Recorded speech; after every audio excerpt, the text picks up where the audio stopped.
listen to the truth that you have been told in the story from day one. La ilaha illallah. There is only one God. And so the prophet Jesus is a strange case, where all of a sudden we have no information. Jesus has this miraculous birth, born of the Virgin Mother, which no Muslim doubts and we all agree with. And then, strangely, he is not present. What happens to Jesus is very unclear. And there are some tales and narrations, and again, in modern times, with the misinformation and the strange theories, we hear all kinds of ludicrous tales. But upon the return of Jesus, we know what happens, just like all the other prophets from the Lord, bearing the light of messengership. He teaches people the exact same thing, to remember the fundamentals of what it is to be bearers of the light, and that you're supposed to love one another as humans. And see, this idea had started to change. That what? It was about all of humanity. It was about all of humanity, the light. All of the descendants of Adam. And so there was a little bit of tension there amongst the tribes. Because now there seems to suggest that man, any man, could attain the light. And Jesus is talking about concepts of the light and understanding God at a spiritual level that is so high. We have some serious problems and tensions with the children of Israel and the Jewish rabbis. And so a great problem starts to occur. Even though John has been warning people to purify their soul with water, and Jesus comes following and being a cousin of John from the same line, telling people the exact same message. And what is the fundamentals of faith? That I am a messenger from the Lord, telling you to believe in the Lord and pray to the Lord. Now, Jesus, in many narrations, imagine, we talk about some of the strange natures of the prophets, right? Solomon and his position, and Moses and how he talked to God. Well, Jesus is even more miraculous than all of them, right?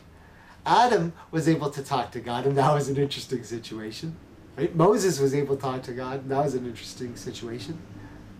But Jesus, son of Mary, was decided to be a son to this world because Allah made it so, being it was.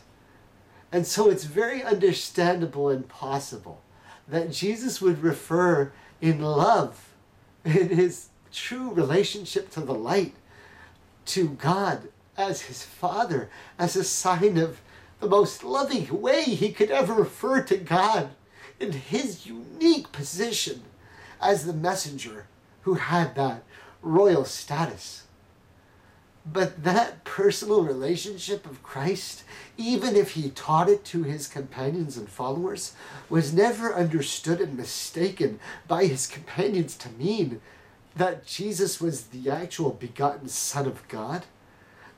La ilaha illallah.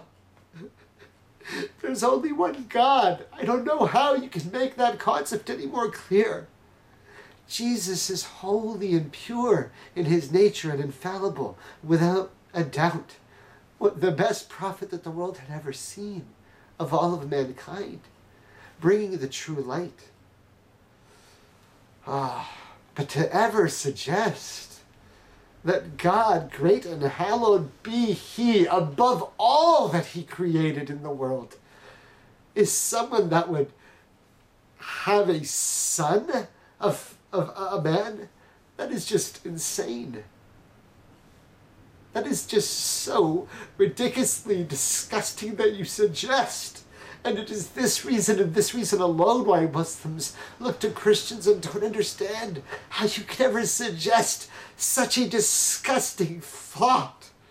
And in Islam we know that it's clear because Allah told us very clearly. Anytime anybody says that Allah, the Most High, had a son, his very throne shakes. His very throne shakes. It just hurts the soul for someone to suggest that. We believe in the Lord Most High. Islam needs to submit your soul to remembering the one true message that has always been there. There is only one God, the Lord Most High. There are no other gods. There is nothing like God. God is God. Thou shalt worship no other God besides me. I am your Lord thy God. La ilaha illallah. The message has always been the same, my brothers and sisters, who say you follow Jesus. And I'm begging you, as we are told in the trueness of our religion as Muslims, that when you talk to the Christians, you never talk to the Christians out of hatred. In Islam, it is so clear.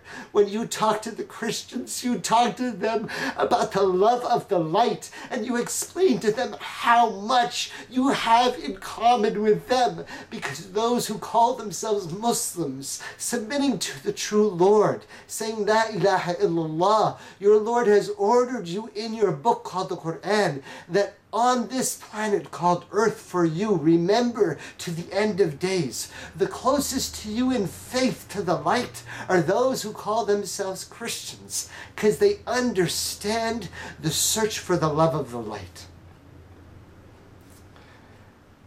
And so I say that as an advice to my Muslim brothers and sisters to remember what it is we're doing here as believers in this story. It is sharing the light, and as the prophet said, we came to help people and protect them from the fire by giving them part of the light. But I have to say, my brothers and sisters who are Christian, this is what happened. What actually happened in the story? Jesus comes at the time of Revelation and says, yes, I am a true prophet. And the Jews cannot accept this. They have been so convinced that they are the chosen ones and that everything is according to their way, that in their own misguidance, they have forgotten to see their own signs that what? The fundamentals of faith. There is only one God. There are angels who obey and have no free will. There are jinns, and amongst them Satan and Lucifer. There are prophets with books bearing the word.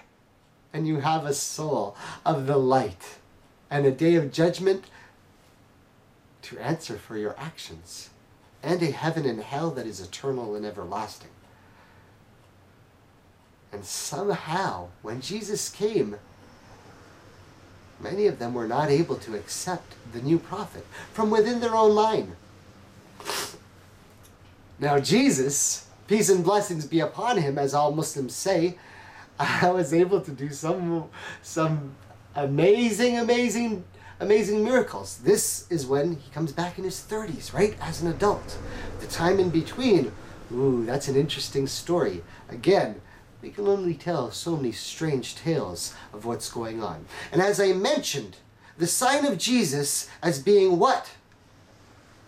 Okay, once again, here's the caveat, the disclaimer. You're listening to the HotConflict.com video series telling you the story of the truth like you've never heard it before. And so when Jesus came as a sign from the Lord to all of mankind and possibly the galaxies, it was a time when possibly the other races, meaning the jinns, were trying to clone, and we know that the Jews were trying to do similar types of things, and so God sent the answer to the challenge of Abraham.